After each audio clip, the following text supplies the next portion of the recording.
ఈరోజే మార్గశిర గురువారం, అదేవిధంగా కోరల పౌర్ణమి. ఎంతో పవిత్రమైన విశేషమైన రోజు. మార్గశిర లక్ష్మీవార వ్రత కథను ఇప్పుడు విందాం. ఈ మార్గశిర లక్ష్మీవార వ్రతం లక్ష్మీదేవికి చాలా ప్రీతికరమైనదని పరాశర మహర్షి నారదుడికి తెలియచేశారు.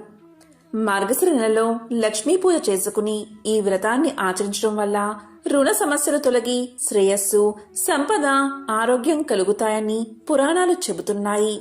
పూర్వకాలంలో కళింగ దేశంలో ఒక బ్రాహ్మణుడు ఉండేవాడు. అతనికి సుశీల అనే ఒక కూతురు ఉండేది. ఆమెకి చిన్నతనంలోనే తల్లి చనిపోవడం వల్ల సవతి తల్లి పిల్లల్ని ఎత్తుకోమని చెప్తూ కొంచెం బెల్లం ఇచ్చేది. ఆ సుశీల సవతి పిల్లలను ఆడిస్తూ ఇంటి వద్ద సవతి తల్లి మార్గశిర లక్ష్మీ పూజ చేయడం చూసి ఆమె కూడా మట్టితో మహాలక్ష్మిని చేసి జిల్లేడు పూలతో ఆకులతో పూజ చేసి ఆడుకోమని ఇచ్చిన బెల్లాన్ని నైవేద్యంగా పెడుతూ ఆడుకునేది సుశీల.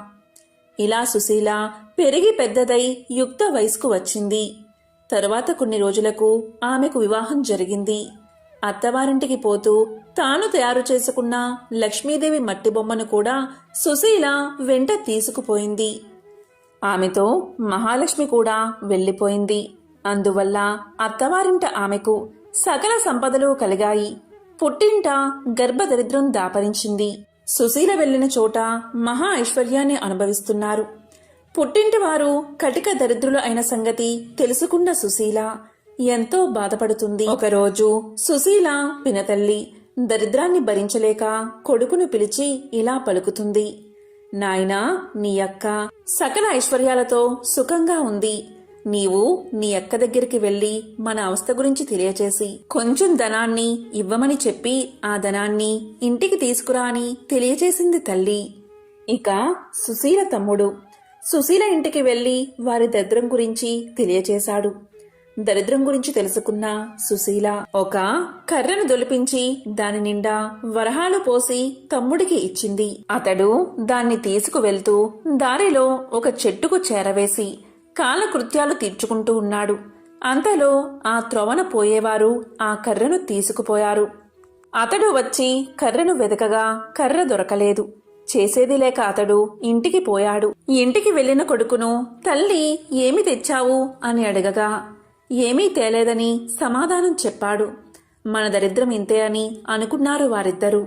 కొన్నాళ్లకు సుశీల తమ్ముడుకు కబురు పంపి ఇంటికి రప్పించుకుని పరిస్థితి ఎలా ఉందని అడిగింది. అతడు ఇంటి పరిస్థితి ఎప్పటిలాగే దరిద్రపూరితంగా ఉన్నదని సమాధానం చెప్పాడు. దాంతో సుశీల ఎంతో విచారించి ఒక చెప్పుల జోడు నిండా వరహాలు పోసి దానిపై గుడ్డ కప్పి ఆ జతను తండ్రికి ఇవ్వవలసిందని చెప్పి అతడికి ఇచ్చింది. అతడు వాటిని తీసుకుని పోతూ ఉండగా దారిలో దాహం వేసింది. అందువల్ల వాటిని ఒక చెరువు గట్టు మీద పెట్టి నీరు తాగుతూ ఉన్నాడు. అంతలో ఒక కుక్క జోళ్ల వాసన పసిగట్టి వాటిని నోటకరుచుకుని పారిపోయింది. సుశీల తమ్ముడు గట్టు మీదకు వచ్చి చూసేసరికి చెప్పులు లేవు. వెతికి వెతికి అవి ఎక్కడా కనబడకపోవడం వల్ల అతను ఇంటికి చేరుకున్నాడు. జరిగిన విషయమంతా తల్లికి తెలియచేశాడు. తల్లి జరిగిన దానికి బాధపడి మన దరిద్రం ఇలా ఎందుకు ప్రాప్తించిందో అని విచారించింది.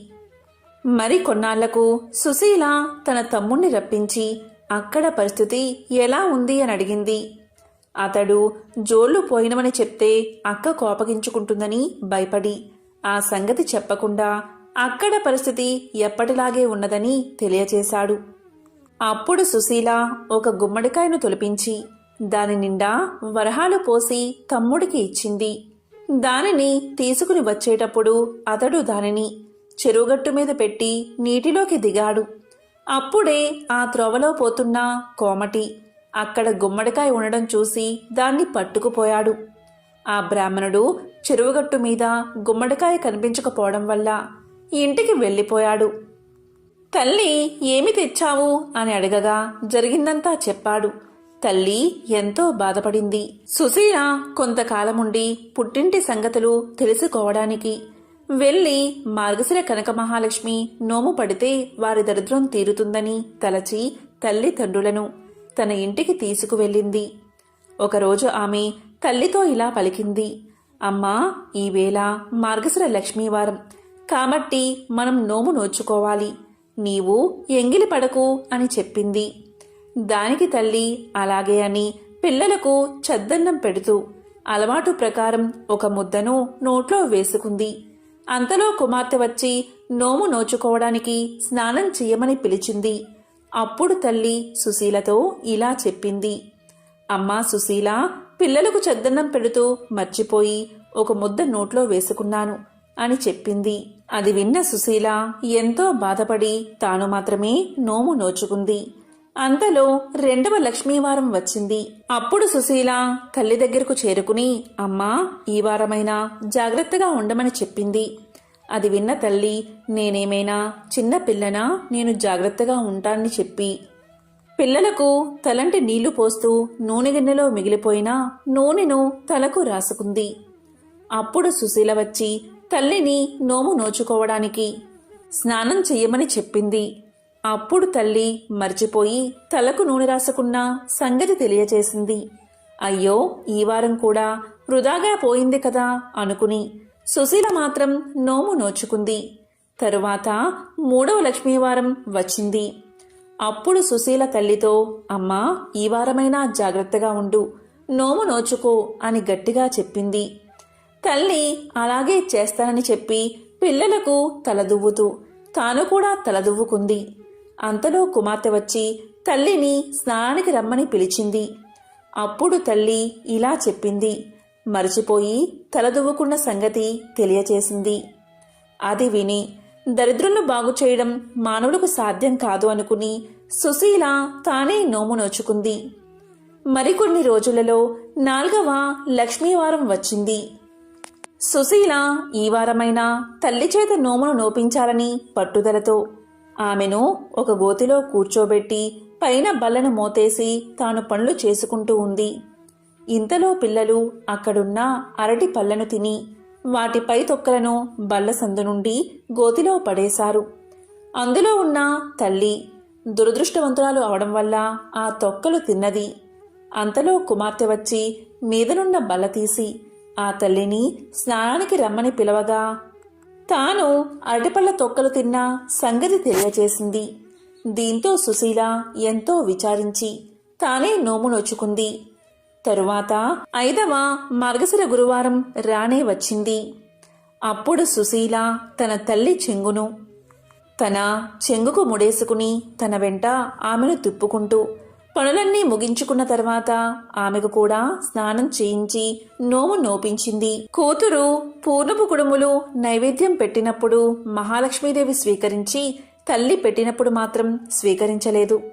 అది చూసి అలా చేయడానికి కారణం ఏమిటని మహాలక్ష్మిని అడిగింది సుశీల.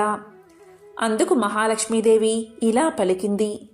అమ్మాయి సుశీల, నీ చిన్నతనమున నీవు బొమ్మలతో ఆడుకుంటూ ఉండగా నీ సవతి తల్లి నిన్ను చీపురు పట్టుకుని కొట్టింది. అందుచేతనే నేను ఆమె నైవేద్యాన్ని పుచ్చుకోవడం లేదు అని పలికింది.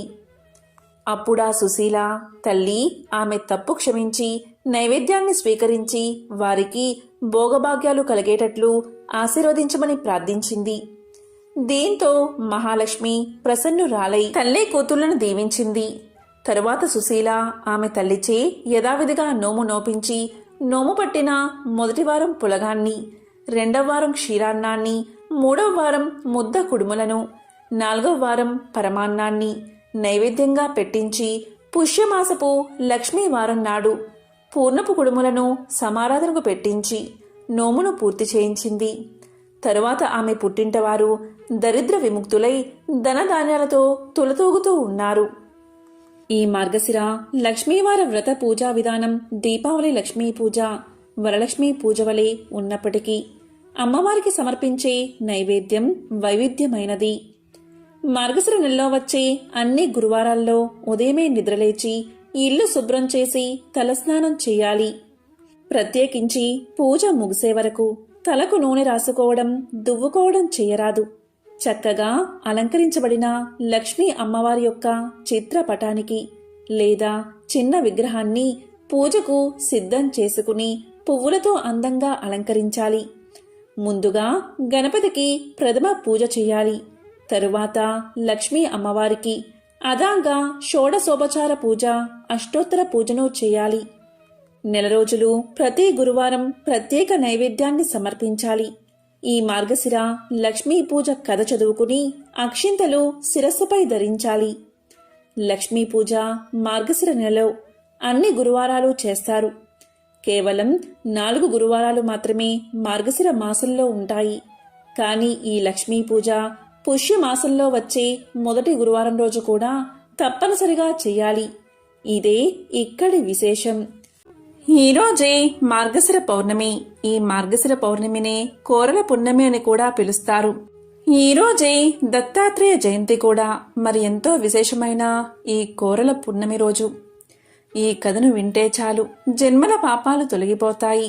మరి ఆ కథ ఏంటో ఇప్పుడు ఈ వీడియోలో తెలుసుకుందాం.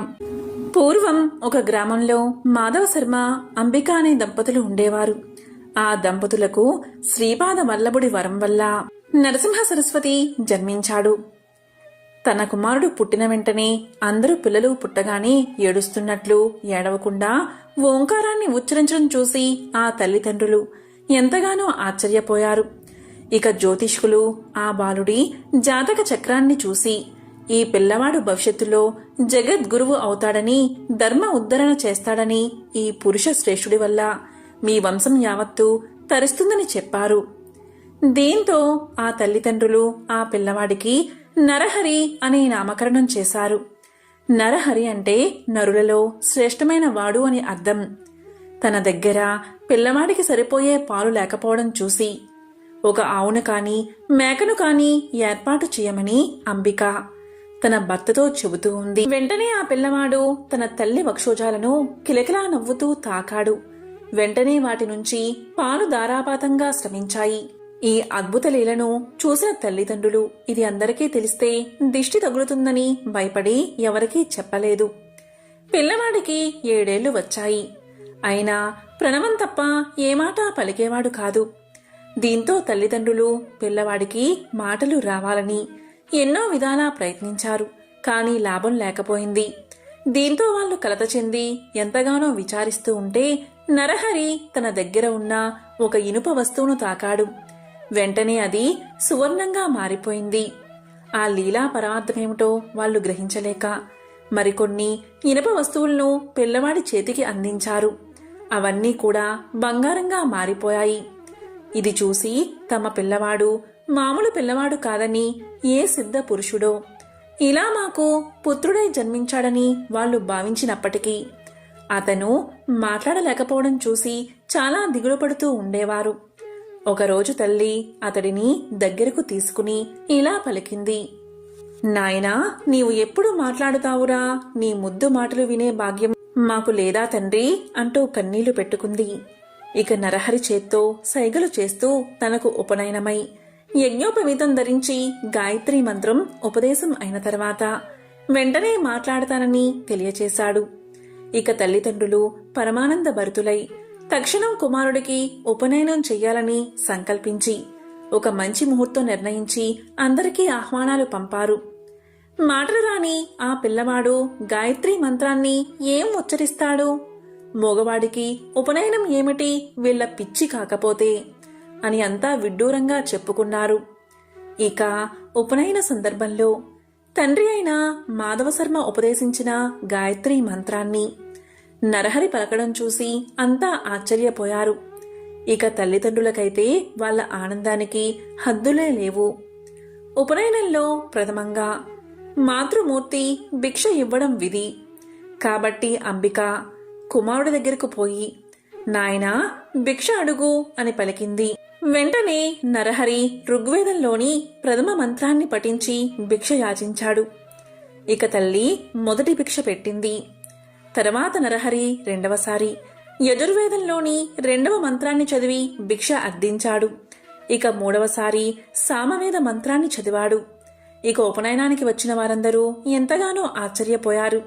నరహరి సాక్షాత్తు భగవత్ అవతారమే కాని నరుడు కాదు, జగద్గురువు అని భక్తిపూర్వకంగా నమస్కారం చేశారు. ఇక భిక్ష కాగానే నరహరి అమ్మతో ఇలా పలికాడు. అమ్మా, నువ్వు నన్ను భిక్ష అడగమన్నావు. నీవు మాట తప్పరాదు. నేను భిక్ష అడుగుతున్నాను. నీ మాట ప్రకారం నేను నా యావత్ జీవితం భిక్షతోనే కాలం గడపాలి అనుకుంటున్నాను.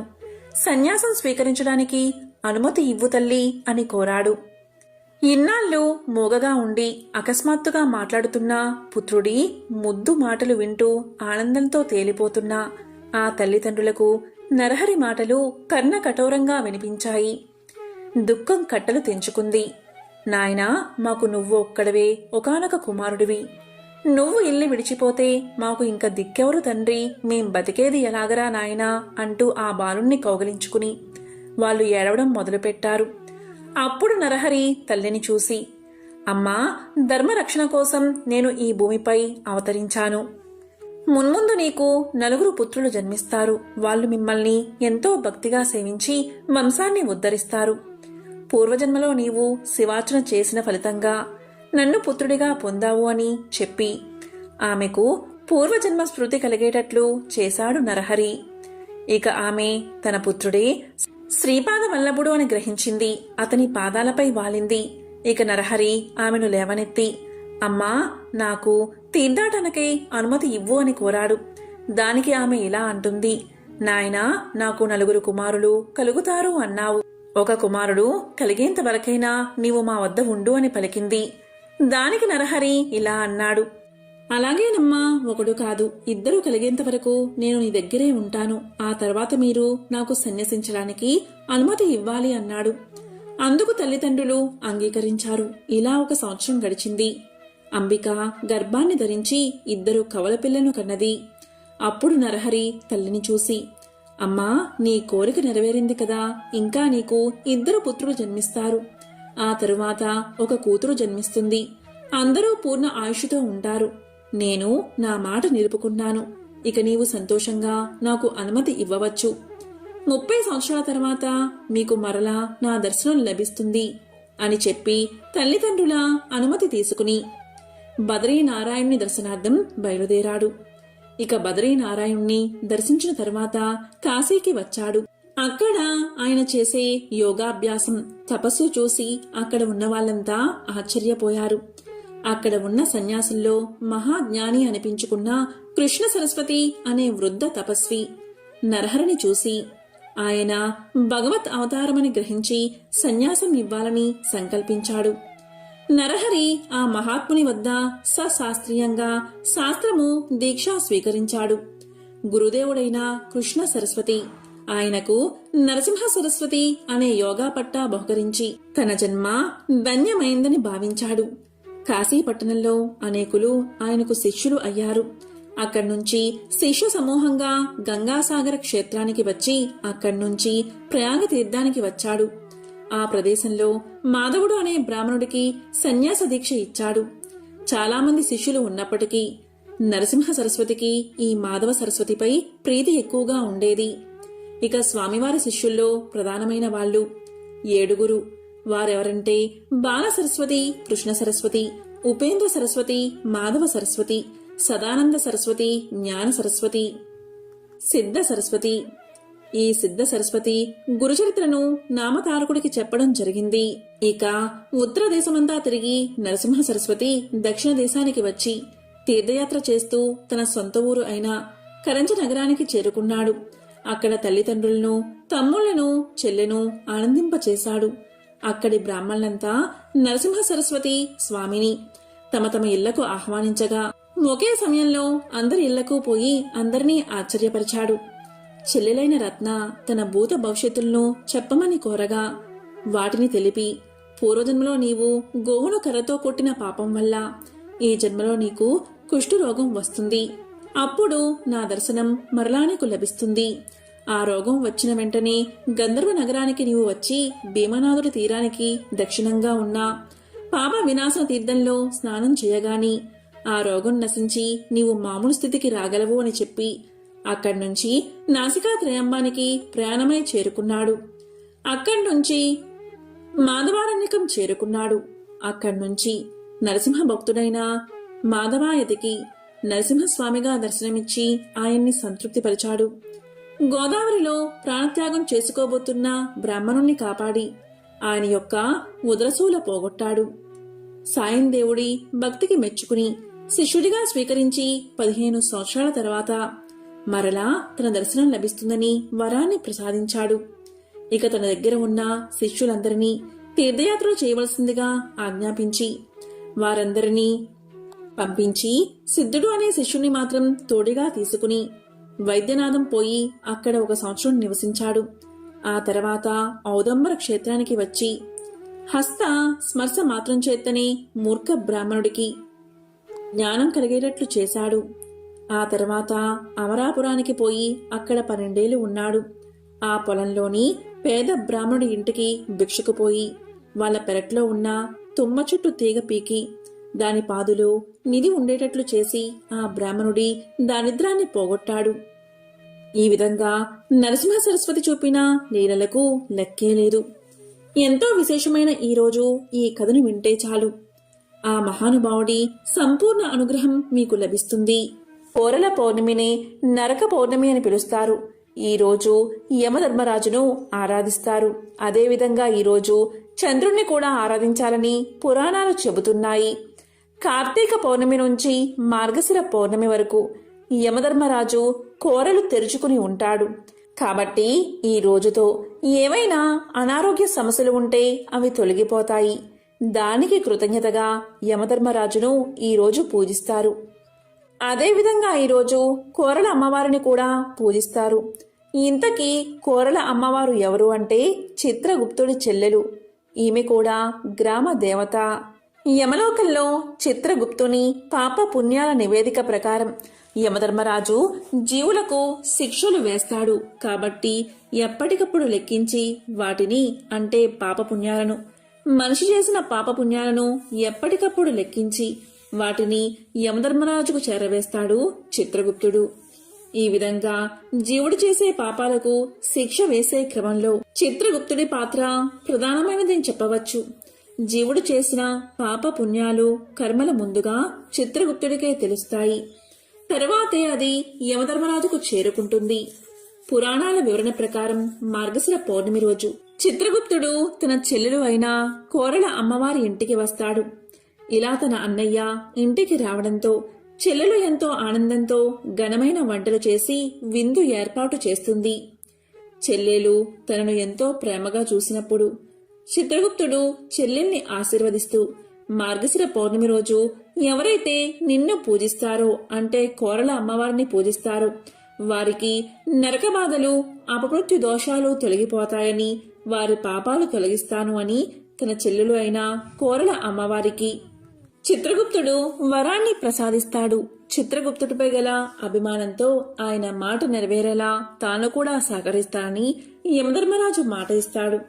అప్పట్నుంచే మార్గశిర పౌర్ణమి రోజున కోరాలమ్మను పూజించడం ప్రారంభమైంది. ఈ విధంగా ఈ రోజుకు కోరల పున్నమిగా పేరు వచ్చింది. అందుకే ఈరోజు కోరల అమ్మవారికి చాలా గ్రామాల్లో ప్రత్యేక పూజలు చేస్తారు. కొన్ని ప్రాంతాల్లో ఈ రోజు పోలేరమ్మ తల్లిని పూజిస్తే సకల కోరికలు నెరవేరతాయని నమ్ముతారు.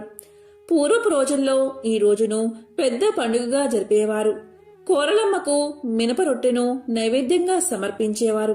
ఈ రోజు సాయంత్రం మినప రొట్టెను తయారు చేసి ఆ ముక్కను కొరికి కుక్కలకు కూడా వేస్తారు. ఈ రోజు ఇలా చేస్తే మన దంతాల్లో ఉన్న విషమంతా బయటకు పోతుందని నమ్ముతారు. ఈ రోజు ఇలా చేస్తే ఆయురారోగ్యాలతో అష్ట ఐశ్వర్యాలతో తులతూగుతారని నమ్ముతారు. ఈ రోజు కనీసం కోరలమ్మ తల్లిని తలుచుకుని మనసులో నమస్కరించినా చాలు. చిత్రగుప్తుడు ఎంతో ఆనందించి మీ పాపాలు పోగొడతాడు. ఈ సందర్భంగా మనం దీర్ఘాయుష్షు నిండు నూరేళ్లు ఎలా జీవించాలి అని తెలిపే ఒక పురాణ కథను ఇప్పుడు తెలుసుకుందాం. ఈ రహస్యాన్ని శతపథ బ్రాహ్మణంలో వివరించడం జరిగింది కాబట్టి దాని గురించి ఇప్పుడు తెలుసుకుందాం.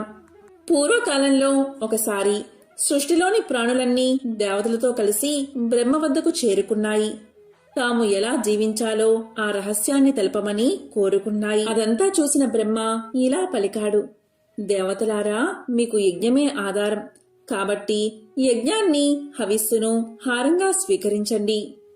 అమృతాన్ని తాగండి, సూర్యుడు మీకు వెలుగునిస్తాడు అని చెప్పగానే దేవతలు ఎంతో సంతోషించి అక్కడి నుంచి వెళ్లిపోయారు. ఇక బ్రహ్మదేవుడు మానవులను ఉద్దేశించి ఇలా పలికాడు. మానవులారా, మీరు ఆహారం విషయంలో నియమం పాటించండి. ఉదయం ఒకసారి మరియు సాయంత్రం ఒకసారి, ఇలా రోజుకు 2 సార్లు మాత్రమే భోజనం చేయండి. అగ్ని మీకు వెలుగుని ఇస్తాడు అని ఆశీర్వదించాడు. ఇక జంతువులను చూసి బ్రహ్మ ఇలా పలికాడు. ప్రాణులారా, ఆహారం విషయంలో మీకు ఎటువంటి నియమమూ లేదు. కావలసినప్పుడు కావలసినంత ఆహారాన్ని మీరు తినవచ్చు. మీకు అదే మంచిది అన్నాడు బ్రహ్మ. ఆ తరువాత అసురులు బ్రహ్మ ముందుకు వచ్చి నిల్చున్నారు. వారిలో ఉన్న కోపాన్ని చూసి బ్రహ్మ వారికి అహంకారం, మాయ ఈ రెండింటినీ అనుగ్రహించాడు. ఇక్కడ విచిత్రం ఏంటి అంటే, దేవతలు, ప్రాణులు, చివరకు అసురులు కూడా బ్రహ్మ ఆజ్ఞను పాటించారు. కాని మానవులు మాత్రం బ్రహ్మదేవుడి మాట వినకుండా నియంత్రణ లేని ఆహారం తీసుకోవడంతో కష్టాల పాలవుతున్నారు. కాబట్టి ఆహార నియంత్రణతో దీర్ఘాయుషును పొందవచ్చు అనే వేద సందేశాన్ని ప్రతి ఒక్కరూ పాటించడం ఎంతో అవసరం. ఇది శతపథ బ్రాహ్మణంలో వివరించిన రహస్యం. సప్త ఋషుల్లో ఒకరైన అత్రి మహర్షి అనసూయ దంపతులకు త్రిమూర్తుల అంశతో దత్తాత్రేయుడు జన్మించాడు. సృష్టికర్త బ్రహ్మ సృష్టికి ముందుగా అత్రిని సృష్టించాడు. అత్రి మహా తపస్సంపన్నుడు. అత్రికి కర్దమ ప్రజాపతి కూతురు అయిన అనసూయతో వివాహం జరిగింది. అనసూయ మహాపతివ్రతగా పేరు తెచ్చుకుంది. ఒకసారి త్రిమూర్తులు మానవ రూపంలో అత్రి మహర్షి ఆశ్రమానికి వస్తారు. వారు ఆశ్రమంలో కాలు మోపగానే భూమి పులకిస్తుంది. జంతువులు, పక్షులు ఆనందంగా కేరింతలు కొడతాయి. పూలతో నిండిన చెట్లు, కొమ్మలు పరవశంగా అటూ ఇటూ ఊగుతాయి. ఆహ్లాదకరమైన వాతావరణంలో ఆనందంలో కేరింతలు కొడుతున్న ఋషి బాలుడిని చూసిన త్రిమూర్తులు మనం కూడా కొంతకాలం అత్రి ఆశ్రమంలో ఉండాలి అనుకుంటారు. ఆశ్రమానికి వచ్చిన అతిథులకు అత్రి దంపతులు సకలోపచారాలు చేసి ఆతిథ్యం స్వీకరించమని కోరతారు. అయితే ఆతిథ్యం స్వీకరించడానికి త్రిమూర్తులు ఒక షరతు పెడతారు. అనసూయ శరీరంపై ఎటువంటి వస్త్రాలు లేకుండా నగ్నంగా వడ్డించాలి అని షరతు పెడతారు. వచ్చిన వారు సాక్షాత్తు త్రిమూర్తులే అని గ్రహించిన అనసూయ తన మంత్రశక్తితో త్రిమూర్తులను పసిపిల్లలుగా మార్చి వారికి స్తనమిచ్చి ఆకలి తీరుస్తుంది. ఆశ్రమంలో త్రిమూర్తులు ఆనందంగా గడుపుతూ ఉంటారు. సరస్వతి, లక్ష్మి, పార్వతులు భర్తలను వెతుక్కుంటూ అత్రి మహర్షి ఆశ్రమానికి వస్తారు. పసి పిల్లలుగా ఉన్న తమ భర్తలను గుర్తించలేక తమ భర్తలకు యథారూపం ఇవ్వమని అనసూయను కోరతారు. అప్పుడు అనసూయ తన మంత్రశక్తితో త్రిమూర్తులకు యథారూపాన్ని ఇస్తుంది. అత్రి దంపతుల భక్తి, వారు చూపించిన పుత్ర వాత్సల్యానికి మెచ్చి త్రిమూర్తుల అంశతో 3 పిల్లలుగా జన్మించేటట్లు త్రిమూర్తులు వరమిస్తారు. తర్వాత కాలంలో మహా తపస్సంపన్నుడైన అత్రి మహర్షి నేత్రం నుంచి బ్రహ్మచంద్రుడిగా జన్మిస్తాడు. అనసూయ గర్భాన శ్రీ మహావిష్ణువు దత్తాత్రేయుడిగాను, మహేశ్వరుడు దూర్వాస మహర్షిగాను జన్మిస్తారు. శ్రీ మహావిష్ణువు అంశతో జన్మించిన దత్తాత్రేయుడిలో బ్రహ్మ, మహేశ్వరులు శక్తి కూడా ప్రవేశించి దత్తాత్రేయుడు మహాజ్ఞానిగా మారతాడు. మహా తపస్సంపన్నుడైన దత్తాత్రేయుడు దేవతలకు, ఋషులకు, మానవులకు జ్ఞాన బోధ చేసి ఆది గురువుగా గుర్తింపు పొందాడు. దత్తాత్రేయుడు 16 అవతారాలతో కనిపించి భక్తులను అనుగ్రహించినట్లుగా కూడా చెప్తారు. దత్తాత్రేయుడి చరిత్రకు సంబంధించిన కొన్ని కథలను ఇప్పుడు తెలుసుకుందాం. పూర్వం ప్రతిష్టానపురంలో కౌశికుడు అనే బ్రాహ్మణుడు ఉండేవాడు. అతని అదృష్టం కొద్దీ సుమతి భార్యగా లభించింది. కౌశికుడు ఎంత కోపిష్టివాడో అతని భార్య అయిన సుమతి అంత శాంత స్వభావం కలది. కౌశికుడు నిత్యము కూడా బయట తిరుగుతూ ఇతర స్త్రీల పట్ల అధికంగా వ్యామోహం కలిగి ఉండేవాడు. దానికి విరుద్ధంగా సుమతి మహాపతివ్రత. కౌశికుడు ఎక్కువగా చెడు తిరుగుళ్ళు తిరగడంతో కుష్ఠరోగం తెచ్చుకున్నాడు. అయినప్పటికీ సుమతి మాత్రం అతన్ని వదలకుండా దైవంలాగే సేవ చేసుకుంటూ తన జీవితాన్ని గడుపుతూ ఉంది. ఇలా ఉండగా కౌశికుడు ఒకనాడు వేశ్యకాంతను చూశాడు. తనను ఆమె దగ్గరకు తీసుకుని వెళ్లాల్సిందిగా ప్రతిరోజు భార్యను వేధించేవాడు. దాంతో సుమతి ఒకరోజు వేశ్య దగ్గరకు వెళ్లి వేశ్యను ఒప్పిస్తుంది. అప్పుడు సుమతి తన భర్తను భుజాలపై ఎక్కించుకుని వేశ్య ఇంటికి తీసుకుని పోతూ ఉండగా దారిలో ఒక చోట కౌశికుని కాలు చీకటిలో ఒక మునికి తగులుతుంది. అయితే ఆ కాలు తగిలిన వ్యక్తి మాండవ్య మహాముని. కౌశికుడి కాలు తనకు తగలడంతో మాండవ్యముని కోపంతో, నన్ను బాధించిన నీ శరీరం సూర్యోదయం అయ్యేలోపు 1000 ముక్కలు కావాలి అని శపిస్తాడు. అక్కడే ఉన్న సుమతి మాండవ్యముని శాపం విని, నా భర్త చనిపోకుండా ఉండాలంటే అసలు సూర్యోదయమే కాకుండా ఆగిపోవాలి అని కోరుకుంటుంది. ఆమె కోరిక నెరవేరి సూర్యోదయం కాకుండా అలాగే ఉండిపోతుంది. లోకమంతటా ఒక్కసారిగా తల క్రిందులు అయిపోయింది. అప్పుడు బ్రహ్మాది దేవతలు, తల్లి, సూర్యోదయం కాకపోవడం వల్ల లోకాలన్నీ తల్లడిల్లుతున్నాయి. నీ భర్త చనిపోకుండా మేము అతన్ని రక్షించి ఆరోగ్యవంతుణ్ణి సుగుణవంతుణ్ణి చేస్తాం అని తెలియచేస్తారు. దాంతో సుమతి తన శాపాన్ని ఉపసంహరించుకుని సూర్యోదయం కావాల్సిందిగా అనుమతించింది. అలా సూర్యోదయం కాగానే కౌశికుడు మరణిస్తాడు. వెంటనే అనసూయ అక్కడికి చేరుకుని అతన్ని పునర్జీవితుణ్ణి చేస్తుంది. ఇదంతా నువ్వు చేసిన సహాయం వల్లే జరిగింది అని అనసూయను దేవతలు మెచ్చుకుని ఏదైనా వరం కోరుకోమంటారు. అప్పుడు అనసూయాదేవి, త్రిమూర్తులు నా కడుపులో పుట్టేటట్లు అనుగ్రహించండి అని కోరింది. కొంతకాలం తర్వాత అనసూయాదేవి గర్భాన్ని ధరించి దత్తాత్రేయుడికి జన్మనిచ్చింది. దత్తాత్రేయుడు శ్రీమన్నారాయణ యొక్క 6వ అవతారమని భాగవతం, అదేవిధంగా విష్ణు పురాణం తెలియచేస్తుంది. అత్రి మహర్షి అనసూయ పుత్రుడే ఈ దత్తాత్రేయుడు. దత్తము అంటే సమర్పించుకోవడం. దత్తుడు జ్ఞానబోధ కోసం తన్ను తాను అంకితం చేసుకున్నాడు. అత్రి పుత్రుడు కాబట్టి ఆత్రేయుడు అనే పేరు వచ్చింది. పూర్వం జంబాసురుడు అనే రాక్షసుడు త్రిలోకాధిపత్యం కోసం శివుడి గురించి ఘోర తపస్సు చేశాడు. అతని తపస్సుకు మెచ్చిన శివుడు ప్రత్యక్షమై అతను కోరుకున్న వరాన్ని ఇచ్చాడు. ఇంకేముంది, జంబాసురుడు దేవతల మీద దండయాత్ర చేసి ఇంద్ర పదవిని చేజెక్కించుకుని ఇంద్రుణ్ణి తరిమి కొట్టాడు. పాపం, ఇంద్రుడు ఇతర దేవతలను తీసుకుని బ్రహ్మదేవుడు దేవతల గురువైన బృహస్పతి దగ్గరకు వెళ్లి సమాలోచన చేశాడు.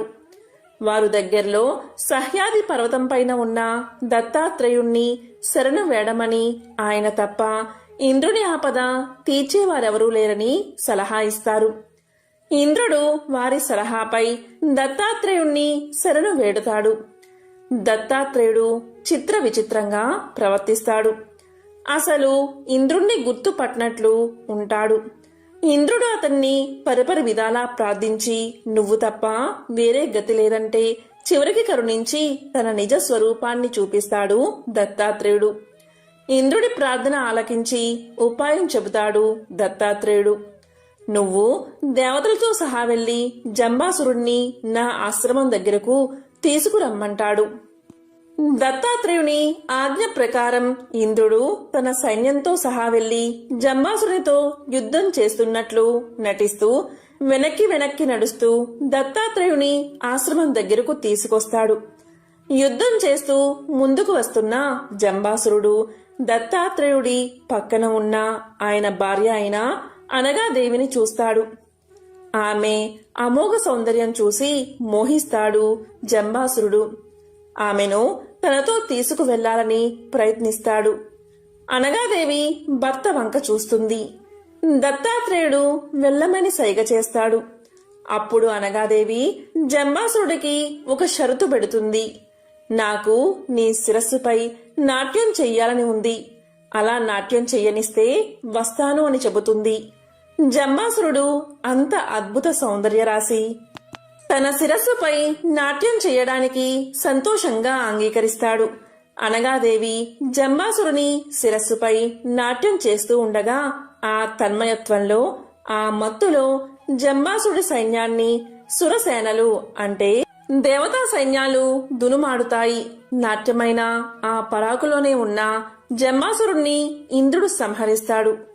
ఇది ఎలా సాధ్యమైంది అంటే అనగాదేవి సాక్షాత్తు మహాలక్ష్మి స్వరూపం. మహాలక్ష్మి తమ దగ్గర ఉందని ఎవరికైతే గర్వం వస్తుందో లక్ష్మి వాళ్ళ నెత్తికెక్కుతుంది అంటారు. మనిషి దగ్గర లక్ష్మి ఏ రూపంలో అయినా ఉండవచ్చు. అది అందమైన, ఐశ్వర్యమైన, విద్య అయినా, ఏదైనా కలలో నైపుణ్యమైన. లక్ష్మి తమ దగ్గర ఉందని సంతోషించి దానిని సద్వినియోగం చేసుకున్నంత వరకు పర్వాలేదు. కానీ ఎవరికైనా తనకున్న నైపుణ్యాన్ని చూసుకుని గర్వం బాగా తలకెక్కినప్పుడు, కన్ను మీను గానక ప్రవర్తించినప్పుడు మనిషి పతనానికి అదే మొదలు. తమంతా వారు లేరన్న గర్వం ఎవరికి వస్తుందో వారి తల మీద లక్ష్మీదేవి నాట్యమాడుతూ వారి పతనానికి కారణమవుతుంది. విపరీతమైన అహంకారం ఉన్నవారికి లక్ష్మి తల మీద నాట్యం చేసి అణచివేస్తుందని ఈ కథ మనకు తెలియజేస్తుంది. దత్తాత్రేయుడికి సంబంధించిన మరొక కథను ఇప్పుడు తెలుసుకుందాం. పూర్వం ఋతుధ్వజుడు అనే రాజు ఉండేవాడు. అతని భార్య మదాలస. ఆమె మహాజ్ఞాని. ఒక శుభలగ్నంలో ఆ దంపతులకు ప్రథమ కుమారుడు జన్మించాడు. రాజు అతనికి విక్రాంతుడు అని నామకరణం చేశాడు. ఆ పేరు విన్న రాజోద్యోగులు, అంతఃపుర పరివారమంతా ఎంతో సంతోషించారు. కాని మదాలస ఒక చిరునవ్వు నవ్వింది. ఏడుస్తున్న ఆ బాలుణ్ణి ఊయల్లో పడుకోబెట్టి ఊపుతూ ఈ విధమైన అర్థం వచ్చే జోలపాట పాడింది మదాలస. నాయనా, నీవు శుద్ధుడవు, నిరంజనుడవు, నిరాకారుడువు. నీకు పేరు లేదు. ఈ పేరు కవిత్వం మాత్రమే. పంచభూతాత్మకమైన ఈ శరీరం నీవు కాదు. దీనికి నీకు ఎట్టి సంబంధమూ లేదు. సంసార మాయకు నీవు అతీతుడువు. ఇక ఎందుకు రోధించడం? భౌతిక పదార్థాలతో భౌతిక శరీరం వృద్ధి పొందుతుంది, భౌతికంగా నశిస్తుంది. ఈ శరీరం ఒక ఉత్తరీయం వంటిది. అది నశించినా నీవు విచారించాల్సిన పని లేదు. తండ్రి అని కొంతసేపు, తల్లి అని కొంతసేపు, భార్య అని కొంతసేపు, తనయ అని కొంతసేపు. ఇలా భౌతిక విషయాలకి ఎందుకు ఆరాటపడతావు? రక్తం, మాంసం, అస్థిపంజరం మొదలైన వాటితో కూడిన ఈ శరీరంపై ఆపేక్ష అనవసరం. ఈ విధంగా నిత్యం ఆత్మతత్వాన్ని బోధించే పాటలు పాడుతూ కుమారుణ్ణి పెద్ద చేసింది. అతడు క్రమంగా తల్లి ఉపదేశానుసారం ఆత్మజ్ఞానాన్ని పెంచుకున్నాడు. అందువల్ల యుక్త వయస్సు రాగానే గృహస్థాశ్రమం స్వీకరించకుండా పరిభ్రాజుడయ్యాడు. మదాలసకు రెండవ కుమారుడు జన్మించాడు. రాజు అతనికి సుబాహు అనే పేరు పెట్టాడు. ఆ పేరు వినగానే మదాలస తిరిగి నవ్వింది. అతనికి కూడా తత్వోపదేశం చేసింది. అన్నవలే ఆత్మజ్ఞాని అయి అతని కూడా అన్న బాట పట్టాడు. తిరిగి ఆమెకు మూడవ పుత్రుడు జన్మించాడు. రాజు అతనికి అరిమర్దనుడు అనే నామకరణం చెయ్యగా మదాలస మళ్లీ నవ్వింది. అతను కూడా మాతృబోధనలు ఆమలింపు చేసుకుని అన్నవలే విరాగి అయ్యాడు. తిరిగి నాలుగో కుమారుడు జన్మించిన తర్వాత రాజు మదాలస వైపు చూసి, నేను పేరు పెట్టినప్పుడు ప్రతిసారి నీవు నవ్వడానికి కారణమేమిటి? నేను పెట్టిన పేర్లన్నీ క్షత్రియులకు సంబంధించినవి. ఇలాంటివి నీకు నచ్చకపోతే నీవే ఈ కుమారుడికి పేరు పెట్టు అన్నాడు. మదాలస అతనికి అలర్కుడు అనే పేరు పెట్టింది. అతను బుద్ధిమంతుడై ఘనకీర్తి పొందుతాడని తెలియజేసింది. ఆ పేరు విన్న రాజు ఎంతో బాధపడి అలర్కా శబ్దానికి వట్టి కుక్క అని అర్థం. ఇలాంటి నీచమైన పేరు నా కుమారుడికి ఎందుకు పెట్టావు అని అడిగాడు. ఆమె, రాజా, వ్యవహారం కొరకే ఈ పేరు పెట్టాను. నీవు పెట్టిన పేర్లు కూడా నిరర్ధకాలి. మొదటివానికి విక్రాంతుడు అనే పేరు పెట్టావు. ఆత్మ సర్వవ్యాపకుడని ప్రాజ్ఞులు చెబుతున్నారు. విక్రాంతుడు అంటే విశేష గమనం కలవాడని. అసలు చలనమే లేనివానికి విక్రాంతుడని పేరు పెట్టడం నిరర్ధకం కాదా? రెండవ వానికి సుబాహువు అనే పేరు పెట్టావు, అది కూడా వ్యర్థమే. ఆత్మకు అకార వికారాలు లేవు, అది నిరాకారం. మూడవ వానికి అరిమర్దనుడు అనే పేరు పెట్టావు.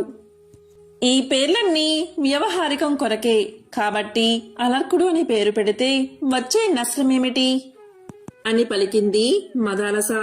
మదాలస అలర్కునికి తత్వోపదేశం ప్రారంభించగానే రాజు మొదటి 3 పుత్రులను విరాగులుగా చేశావు. ఇతన్ని కూడా అలా చేస్తావా? నా వంశాన్ని నాశనం చెయ్యాలి అనుకుంటున్నావా? ఇతన్ని కూడా సన్యాసిగా చేస్తావా? ఇతన్నైనా ప్రవృత్తి మార్గంలో ప్రవేశపెట్టు అని కోరాడు. భర్త ఆదేశానుసారం ఆమె అతనికి ఈ విధంగా ఉపదేశించింది. నాయనా, ఆయురారోగ్యాలతో వర్ధిల్లు, ఉత్తమ కార్యాలతో తండ్రిని సంతోషపెట్టు, సజ్జన రక్షకు దుర్జన శిక్షకు అవసరమైన కర్మ మార్గాన్ని అనుసరించు. నీవు గొప్ప పాలకుడిగా పేరు పొందుతావు, దేవేంద్ర వైభవాన్ని అనుభవిస్తావు. పరోపకార పరాయణుడివై జీవించు, పర స్త్రీల నుండి మనసు మళ్లించు, కీర్తి కొరకు ధనం వ్యయం చేయి, కష్టంలో ఉన్న ప్రజలను ఆదుకో, యజ్ఞయాగాదులు నిర్వహించి దేవతలను తృప్తిపరచు. సూర్యుడు భూమిపై గల జలాన్ని గ్రహించినట్టు సూక్ష్మోపాయంతో పనులు రాబట్టు. యమధర్మరాజు వలె అందరినీ సమదృష్టితో చూడు. ఈ విధంగా తల్లి బోధలు చేసినప్పుడు అలర్కుడు ఆవలింపు చేసుకుని పెరిగి పెద్దవాడై రాజ్యాన్ని ఎంతో సుభిక్షంగా పరిపాలన చేశాడు. ఎన్ని రాజభోగాలు అనుభవించినా అలర్కుడికి తృప్తి కలగలేదు, సంసార సుఖాలపై విరక్తి కలగలేదు. ఈ విధంగా అలర్కుడు విషయ ఆసక్తుడైపోవడం వనవాసంలో ఉన్న అన్న అయిన సుబాహుడికి తెలిసింది. ఏ విధంగా అయినా అలర్కుని విషయ వాసన నుండి విరక్తునిగా చేసి ఆత్మజ్ఞానం కలిగించాలని నిశ్చయించుకున్నాడు అన్న అయిన సుబాహుడు. అందుకు ఒక ఉపాయం ఆలోచించాడు. బలవంతుడైన కాశీరాజు వద్దకు వెళ్లి తన తమ్ముడు తన రాజ్యభాగం అపహరించాడని తన భాగం తనకు ఇప్పించమని కోరాడు. కాశీరాజు అలర్కునిపై దండయాత్రకు సిద్ధమయ్యాడు. నలువైపులా శత్రువులు అలర్కుని ముట్టడించారు. అలర్కునికి అప్పుడేమీ తోచలేదు. తల్లి తన మెడలో వేసిన తాయెత్తు గుర్తుకు వచ్చింది. దాన్ని బయటకు తీసి సూక్ష్మ అక్షరాల్లో ఉన్న విషయాలు చదివాడు. అన్ని విధాలా సంఘం త్యజించడం మేలు, అలా వీలు కాకపోతే సజ్జనులతో సంఘం పెట్టుకోవాలి. అన్ని విధాలా కోరికలను వదులుకోవాలి, అలా వీలు కాకపోతే మోక్షం పైన మాత్రమే కోరిక పెట్టుకోవాలి అని రాసి ఉంది. అలర్కుడు అప్పుడు శత్రువుల కంట పడకుండా తప్పించుకుని దత్తాత్రేయుడి ఆశ్రమానికి వెళ్లాడు. దత్తాత్రేయుడి జ్ఞానబోధతో అలర్కుడు అన్నీ వదిలిపెట్టి శ్రేష్టమైన జ్ఞాన మార్గాన్ని అవలంబించి పునరావృత్తి లేని శాశ్వత స్థానాన్ని చేరుకున్నాడు. యాదవ వంశానికి మూలపురుషుడు యదువు ఒకనాడు దత్తాత్రేయుడిని చూసి ఇలా ప్రశ్నించాడు. స్వామి, మీరెలా సదానంద చిదానంద స్వరూపులై ఉండగలుగుతున్నారు అని అడిగాడు. అతడి ప్రశ్నకు దత్తాత్రేయుడు ఇలా సెలవిచ్చాడు. నేను సమస్త ప్రకృతిని పరిశీలించి అన్నిటి నుంచి జ్ఞానాన్ని సంపాదించాను. ప్రకృతిలో నాకు 24 మంది గురువులు ఉన్నారు. తాను ఎలా ఉండాలో ఎలా ఉండకూడదో వాటి నుంచే తెలుసుకున్నానని వివరించారు దత్తాత్రేయుడు. భూమి నుంచి క్షమ పరోపకారత్వాన్ని, వాయువు నుంచి నిస్సంగత్వాన్ని నిర్లేపత్వాన్ని, ఆకాశం నుంచి సర్వవ్యాపకతత్వాన్ని, జలం నుంచి నిర్మలత్వాన్ని, మాధుర్య స్నిగ్ధత్వాన్ని, అగ్ని నుంచి తేజస్సు, ఈశ్వరతత్వాన్ని, సూర్యుడి నుంచి జలగ్రాహి, లోక బాంధవుడు, సర్వలోకాలకు అతనొక్కడే అని తెలుసుకున్నాను. చంద్రుడి నుంచి వృద్ధి క్షేలు అన్నవి దేహానికే కాని ఆత్మకు కావని, కామ క్రోధాలకు వశమైతే ఆత్మానురాగం కోల్పోతారని పావురాల జంట నుండి గ్రహించాను. దైవికంగా లభించిన దానికి తృప్తి చెంది లభించని దానికి పాకులాడకూడదని కొండ చిలువ నుంచి గ్రహించాను. తనలో ఉన్న మనోభావాలను బయట పెట్టరాదు అనే నీతిని సముద్రం నుండి తెలుసుకున్నాను అని దత్తాత్రేయుడు తెలియచేశాడు. సుఖమని భ్రమించి మోహమనే జ్వాలాగ్నికి బలై మృత్యువుకి చేరువవుతుందనే విషయాన్ని మిడత నుండి గ్రహించాను. యోగి ఎవరినీ నొప్పించకుండా భిక్ష సంపాదించినట్లు తేనెటీగ కూడా పుష్పాలకు బాధ కలగకుండా తేనెను గ్రహిస్తుంది. ప్రతి పుష్పాన్ని వదలకుండా తేనెను సేకరించినట్లే ఏ గ్రంథాన్ని ఏ ఒక్క విషయాన్ని వదలకుండా శాస్త్రాధ్యయనం చెయ్యాలని సత్యాన్ని తేనెటీగ నుంచి తెలుసుకున్నాను. అలాగే తాను కష్టపడి కూడబెట్టిన తేనెను పరాయి వారికి వదిలేస్తుంది. అలాగే యోగులు రేపటి అవసరాల కోసం సంపాదించరు. తనకున్న స్త్రీ లోలత్వం వల్ల ఏనుగు ఎంత బలవంతమైనదైనా ఇతరులకు వశమవుతుంది. అందుకే స్త్రీ లోలత్వం వల్ల బానిసలు అవుతామనే నిజాన్ని ఏనుగు నుంచి తెలుసుకుంటే ఇతరులు సంపాదించిన వస్తువులను న్యాయ అన్యాయాలు ఆలోచించకుండా అపహరించేవాడు నీచుడవుతాడని మధుహరి ద్వారా గ్రహించానని దత్తాత్రేయుడు తెలియచేశాడు. అమాయకత్వంతో లేడి వేటగాని వలలో చిక్కుతుంది.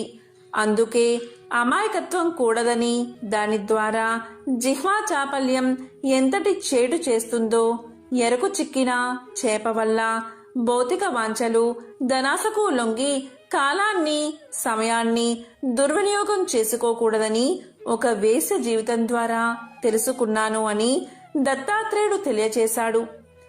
ఇతరులకు తనకు మధ్య తేడాలు గ్రహించలేని వారితో పోటీ పడ్డం మంచిది కాదని లకుముకి పిట్ట ద్వారా తెలుసుకున్నాను. పాప పుణ్యాలు తెలియక యోగితో సమానంగా ఉండాలని బాలుడి ద్వారా తెలుసుకున్నాను. ఎలాంటి పరిస్థితులు ఎదురైనా కుటుంబ గౌరవాన్ని కాపాడాలని కన్యక ద్వారా తెలుసుకున్నాను. విలుకాడ నుండి ఏకాగ్రత, తనకంటూ స్థిర నివాసం ఏర్పరచుకోరాదని పాము జీవితం నుంచి ఎన్నిసార్లు విఫలమైనా మళ్లీ మళ్లీ గూడును సృష్టించే సాలీడు ద్వారా ప్రయత్నం వల్ల కార్యసిద్ధి కలుగుతుందని తెలుసుకున్నాను. ప్రకృతిలో ప్రతి అణువుతో పాటు తన మనస్సు కూడా తనకు గురువే అని వెల్లడించాడు దత్తాత్రేయుడు. తానే ఎందరో దేవతలు, రాజులు, మునులకు గురువైన అహంకారం లేకుండా సృష్టిలోని ప్రతి అణువు నుంచి నేర్చుకుంటూ వాటికి శిష్యుడు కూడా అయ్యాడు దత్తాత్రేయుడు. సర్వ అపరాధ నాశాయ సర్వ పాప హరాయ చ దేవదేవాయ దేవాయ శ్రీ దత్తాత్రేయ నమోస్తుతే.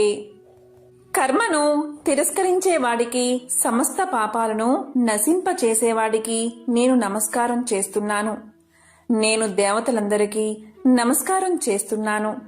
నేను శ్రీ గురు దత్తాత్రేయుడికి నమస్కారం చేస్తున్నాను. దత్తాత్రేయుడు సాక్షాత్తు బ్రహ్మ విష్ణు మహేశ్వరుల స్వరూపం. ప్రహ్లాదుడి గురించి మనందరికీ తెలిసిందే. చిన్నతనంలో విష్ణు భగవానుడి యొక్క నరసింహ అవతారాన్ని దర్శనం చేసుకున్నాడు. కాని అతను పెరిగి రాజు అయ్యాక దత్తాత్రేయుడి దర్శనాన్ని కూడా పొందాడు. ఆ కథ ఇప్పుడు విందాం. ప్రహ్లాదుడు రాజుగా అనేక భోగాలు అనుభవించాడు. ప్రాపంచిక దృక్కోణంలో అతనికి ఏమీ లోటు లేదు. అయినప్పటికీ అతని హృదయంలో తెలియని మూలలో అసంతృప్తి. క్రమంగా ఆ అసంతృప్తి అతనిని ఇబ్బంది పెట్టడం ప్రారంభించింది. ఈ ప్రపంచం యొక్క ముఖ్యమైన స్వభావం ఏమిటి? నా నిజమైన స్వభావం ఏమిటి? ఇలాంటి ప్రశ్నలు, ఇంకా ఇతర వేదాంతిక ప్రశ్నలు ప్రహ్లాదుణ్ణి కలవరపెట్టసాగాయి. పండితుల లోతైన చర్చలు మరియు సలహాల తర్వాత ప్రహ్లాదుడు తన ప్రశ్నలకు సమాధానాలు కనుక్కోవడానికి ప్రపంచాన్ని చుట్టుముట్టాడు. కాలక్రమేణా ప్రహ్లాదుడు దక్షిణ భారతదేశంలోని కావేరీ నది ఒడ్డున ఉన్న సహ్యాది ప్రాంతాలకు చేరుకున్నాడు. కావేరీ నది ఒడ్డున ప్రహ్లాదుడు ఇసుక మరియు బురదలో తిరుగుతున్న ఒక మునిని చూశాడు. అతను మామూలు మనిషి కాదని ప్రహ్లాదుడు భావించాడు.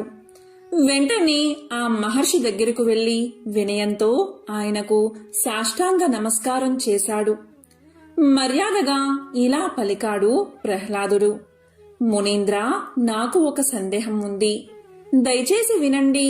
అలాగే నాకు నిజం చెప్పండి. మహాత్మా, మీరు చాలా వింతగా చూస్తున్నారు. బురదలో ఉన్న మీ శరీరం బంగారంలా మెరిసిపోతుంది.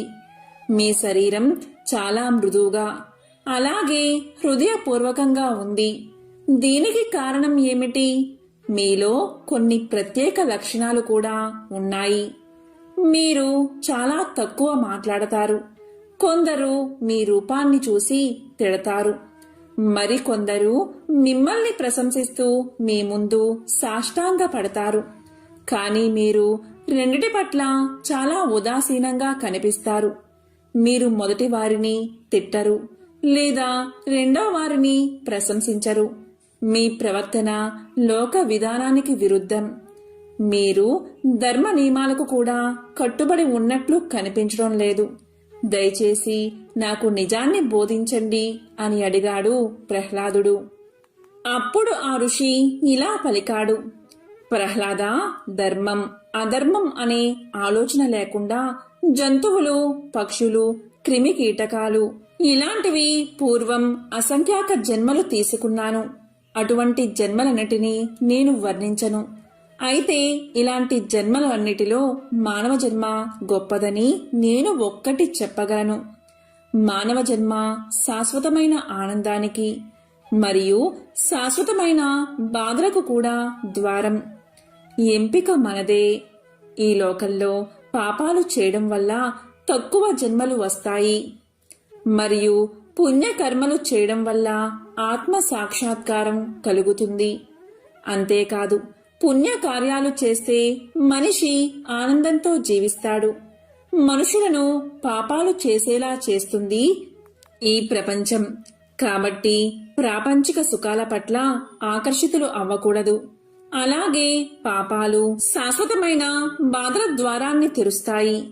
ప్రజలు తాము జ్ఞానవంతులు అని భావిస్తారు. అలాగే ఆనందాన్ని పొందడానికి ప్రయత్నిస్తారు.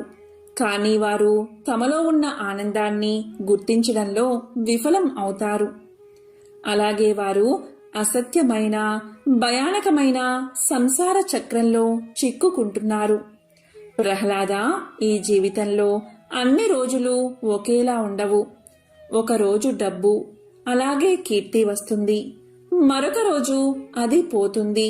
ప్రాపంచిక జీవితంలో స్థిరత్వం లేదు. అది లోలకల్లా ఊగుతుంది. ప్రజలు అన్ని పరిస్థితుల్లో స్థిరంగా ఉండడం నేర్చుకోవాలి. సంపద కోసం తృష్ణ విడిచిపెట్టడం ఉత్తమం. నా దగ్గర ఏదైనా లేకపోతే నేను అడగను. నాకు ఏదైనా ఇస్తే నేను దానిని తిరస్కరించను. నాకు ఏమీ రాకపోయినా నేను అస్సలు బాధపడను. బాధలు మరియు ఆలోచనలు నన్ను ఇబ్బంది పెట్టడానికి నేను అనుమతించను. ఆనందాన్ని కూడా నాలో ప్రవేశించనివ్వను. కొన్నిసార్లు నాకు తక్కువ ఆహారం లేదా అస్సలు ఆహారం దొరకదు. కొన్నిసార్లు నాకు పుష్కలంగా ఆహారం లభిస్తుంది. కొన్నిసార్లు నాకు రుచిలేని ఆహారం లభిస్తుంది. మరికొన్ని సమయాల్లో నాకు ఆహారంతో పాటు 5 రకాల తీపి పదార్థాలు లభిస్తాయి. కొన్నిసార్లు నాకు తిండి పెట్టడంతో పాటు అవమానాలు కూడా ఎదురవుతాయి. కొన్నిసార్లు నాకు దయతో, అలాగే గౌరవంతో ఆహారం అందించబడుతుంది. మీరు చూసినట్లు నేనిప్పుడు బురదలో పడి ఉన్నాను. కానీ ఒకరోజు నేను రాజులా సింహాసనంపై కూర్చుంటాను. కానీ 2 పరిస్థితులు నన్ను బాధించవు. నేను ఎప్పుడూ కూడా ఏకత్వ స్థితిలోనే జీవిస్తాను అని ఆ ఋషి చెప్పగా ప్రహ్లాదుడు ఇప్పుడు ప్రపంచాన్ని స్పష్టంగా చూడగలిగాడు. తన సందేహాలు తీరడంతో అతను తేలికగా భావించాడు.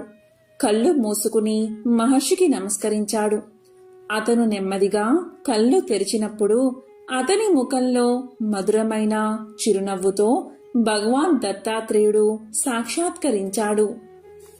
ఒకసారి యాదవ వంశానికి మూలపురుషుడైన యదువు అనే రాజు దత్తాత్రేయుణ్ణి చూసి ఇలా అన్నాడు.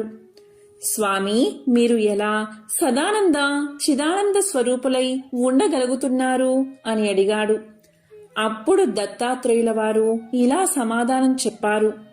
యదురాజా, నేను సమస్త ప్రకృతిని పరిశీలించి అన్నిటి నుండి జ్ఞానం సంపాదించాను.